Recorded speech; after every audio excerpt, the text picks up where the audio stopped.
તો જૂનાગઢથી મહત્વના સમાચાર સામે આવી રહ્યા છે। જૂનાગઢ જિલ્લાના ગીરમાં ઇકોઝોનને લઈને લડતનો પ્રારંભ થઈ ગયો છે। જૂનાગઢ જિલ્લાના ગીરમાં ઇકોઝોનને લઈને લડતનો પ્રારંભ પ્રવીણ રામના અભિયાન બાદ ખેડૂતોમાં આક્રોશ જોવા મળ્યો છે।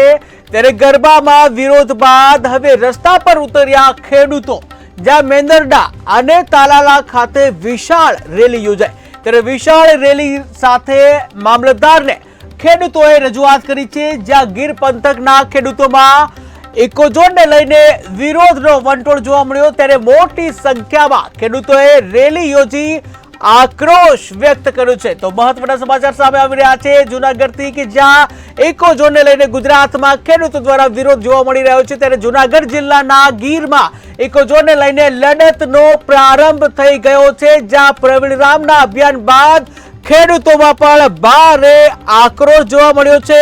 ત્યારે ગરબામાં વિરોધ બાદ હવે રસ્તા પર ખેડૂતો ઉતર્યા છે, જ્યાં મેંદરડા અને તાલાલા ખાતે વિશાળ રેલી યોજાઈ હતી।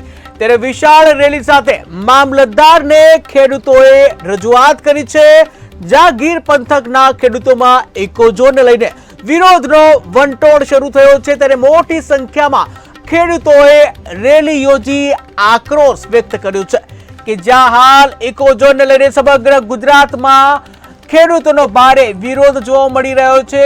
જ્યાં આમ આદમી પાર્ટી દ્વારા પણ ગરબાને લઈને જે ગરબામાં પણ આ મુદ્દે વિરોધ કરવામાં આવ્યો હતો, અલગ અલગ બેનરો સાથે જે વિરોધ કરવામાં આવ્યો હતો, ત્યારે હવે આ વિરોધ જે છે જેને લઈને ખેડૂતોમાં પણ આક્રોશ જોવા મળી રહ્યો છે। ખેડૂતો આક્રોશ સાથે વિરોધ કરી રહ્યા છે, કે જ્યાં પ્રવીણ રામના અભિયાન બાદ ખેડૂતોમાં ભારે આક્રોશ જોવા મળી રહ્યો છે। ટીવી સ્ક્રીનના દ્રશ્યોમાં તમે જોઈ રહ્યા છો કે જ્યાં ખેડૂતો બેનરો સાથે મામલતદાર કચેરીએ પહોંચ્યા હતા, કે જ્યાં હાલમાં ઇકોઝોન જે છે તેને લઈને જે વિરોધ જોવા મળી રહ્યો છે। ત્યારે જૂનાગઢ જિલ્લાના ગીરમાં ઇકોઝોનને લઈને જે લડત છે તેનો પ્રારંભ થઈ રહ્યો છે।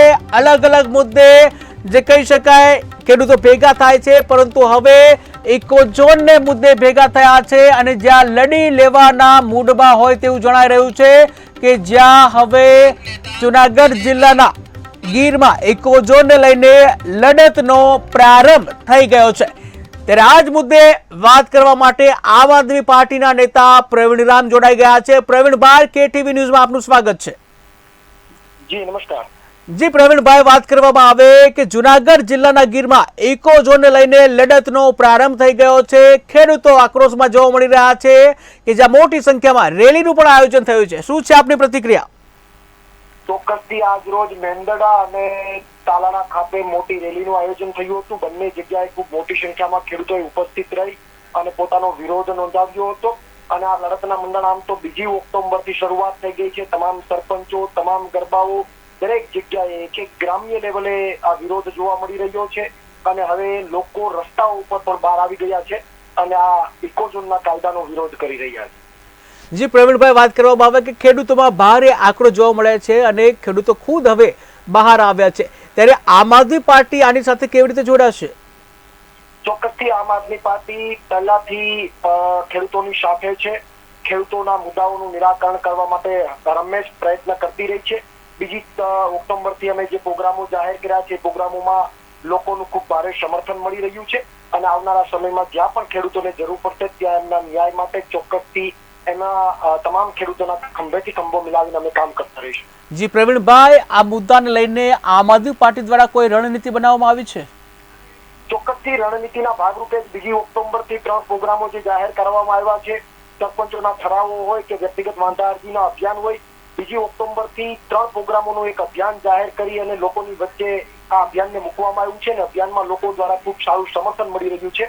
આવનારા દિવસોની અંદર હજુ પણ સરકાર જો આમની અંદર કોઈ હકારાત્મક નિર્ણય નહીં લે અને આ ઇકોઝોનનો કાયદો રદ નહીં કરે તો 196 ગામના લોકોને સાથે રાખીને આનાથી પણ એક મોટું મહાસંમેલનનું આયોજન થશે। જી પ્રવીણભાઈ, કેટીવી ન્યૂઝ સાથે જોડાવા બદલ આપનો ખૂબ ખૂબ આભાર। તો હતા આમ આદમી પાર્ટીના નેતા પ્રવીણ રામ, કે જેઓએ આ મુદ્દે પોતાની પ્રતિક્રિયા આપી। તો હાલ તો ગીરમાં ઇકોઝોનને લઈને લડતનો પ્રારંભ થઈ ગયો છે, જ્યાં પ્રવીણ રામના અભિયાન બાદ ખેડૂતોમાં ભારે આક્રોશ જોવા મળી રહ્યો છે। ત્યારે ગરબામાં વિરોધ બાદ હવે રસ્તા પર ખેડૂતો ઉતર્યા છે. મેંદરડા અને તાલાલા ખાતે વિશાળ રેલી સાથે ખેડૂતો મામલતદાર કચેરીએ પહોંચ્યા હતા. વિશાળ રેલી સાથે મામલતદારને ખેડૂતો દ્વારા રજૂઆત કરવામાં આવી છે. હાથોમાં પ્લેકાર્ડ લઈ અને મોટી સંખ્યામાં ખેડૂતો જે છે મામલતદાર કચેરીએ પહોંચ્યા હતા, પોતાની રજૂઆત કરી. ત્યારે હવે ઇકોઝોનને લઈને વિરોધનો વંટોળ છે તેને જોર પકડ્યું છે તેણે, અને જ્યાં મોટી સંખ્યામાં ખેડૂતોએ રેલી યોજી આક્રોશ વ્યક્ત કર્યો.